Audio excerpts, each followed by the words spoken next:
maliban sa Allah. Ang Allah, ito po ang pansariling pangalan ng lumikha. Kung mapapansin mo, ang lahat ng mga propeta mula kay Adan, Abraham, David, Moises, Jesus Christ, at kay Propeta Muhammad, ang tawag nila sa God, sa Panginoong Allah. Bakit hindi God ang tatawag nila? Sapagat ang lahat ng mga propeta ay mga taga-Middle East, taga-Gitang Silangan. Ang ibig sabihin ng Allah, siya yung Creator, siya yung God, siya yung Ram, siya yung Panginoon. Kaya yan ang aming pagtawag sa tagapaglikha, na sino ang tumatawag sa Allah ay tumatawag sa pinakasakataas-asang pangalan Allah. Sino nga bang Allah? Ang Allah, siya ang nagmamayari ng kalangitan at lupaan, siya ang nabigay buhay sa atin, ang babawi ng buhay, ang Allah ang tanging buhay matalik sa araw ng paghuhukom. Ibig sabihin, lahat tayo ay dapat maniwala, manalig, nang sa ganun, maging kapanalig natin ng mga propeta. Ang lahat ng mga propeta, ang tawag nila sa Diyos ay Allah. Na sinabi ng mga propeta, La ilaha illallah, Muhammad Rasulullah. Sino man ang magsabi ng La ilaha illallah, Muhammad Rasulullah, at dumating sa kanyang katapusan ng kanyang buhay, makakaasa siya sa araw ng Allah, maninirahan siya sa paraiso, mananatili para sa kapakailanman. Kaya ito natutunan sa ating mga kababayan dito sa Bicol, sa Sabang, Calabanga, na kung sino ang Allah. Si Propeta Muhammad naman ang huling sugo ng Allah. Ang Islam naman, ito po ang isa sa reliyon na sinasabi ng mga propeta. At ito ang apobado at perfectong reliyon na binigay ng Diyos sa Allah, na binigay ng Allah sa sangkatauhan. Kaya ang sino man sa atin na nais maging kapanalig ni Jesus, ni Maria, ni Propeta Muhammad at lahat ng propeta, kung sino man ang nais maging kapanalig nila, napakasimple, napakadaan. Sasabihin na lamang natin na ashhadu an la ilaha illallah wa ashhadu anna Muhammad abduhu wa rasuluh. Ako'y sumasaksi na niniwala na walang ibang Diyos maliban sa Allah.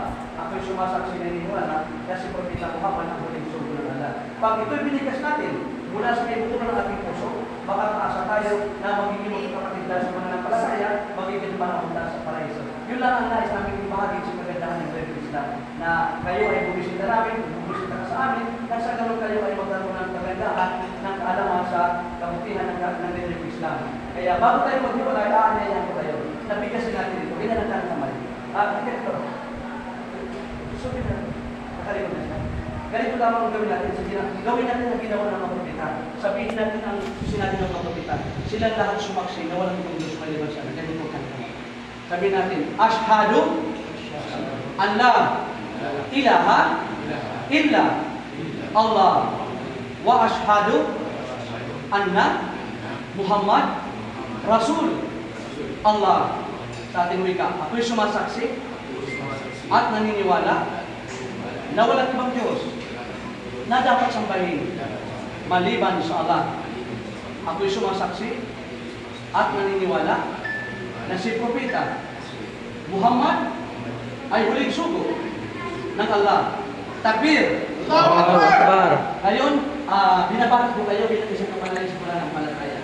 Assalamualaikum. Thank you for coming, sir. Okay, assalamualaikum. Thank you for coming. Yes. Tayo ngayon ay magkakapatid sa pananampalataya at tayo magiging pananampalataya.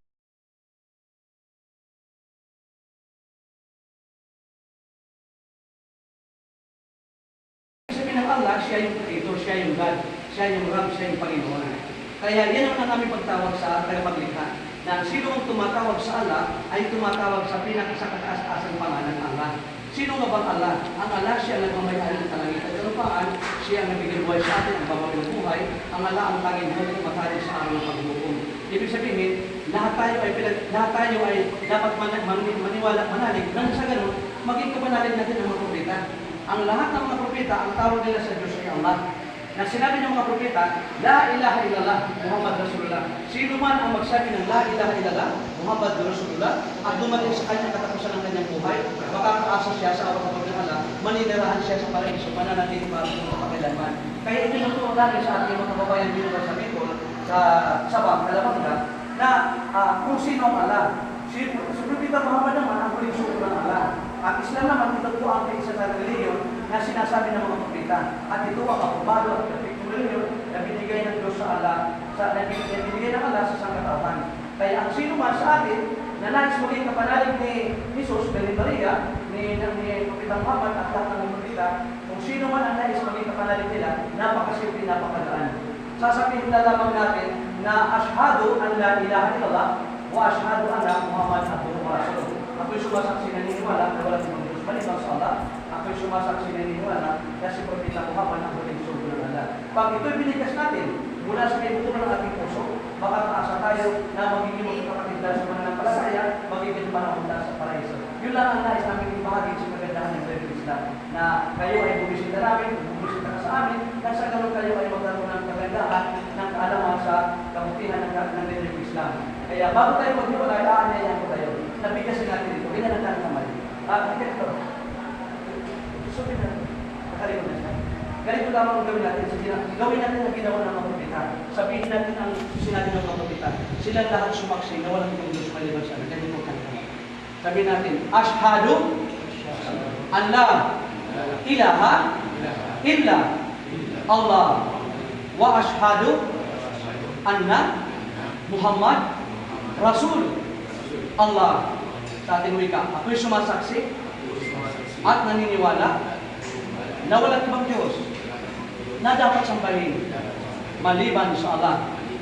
Ako'y sumasaksi at naniniwala na si Propeta Muhammad ay huling sugo ng Allah. Takbir! Allahu Akbar! Ngayon, binabati ko kayo bilang isang kapanalay sa pananampalataya. Assalamualaikum. Assalamualaikum po kami, sir. Okay, assalamualaikum. Thank you po kami. Yes. Tayo ngayon ay magkakapatid sa pananampalataya at tayo magiging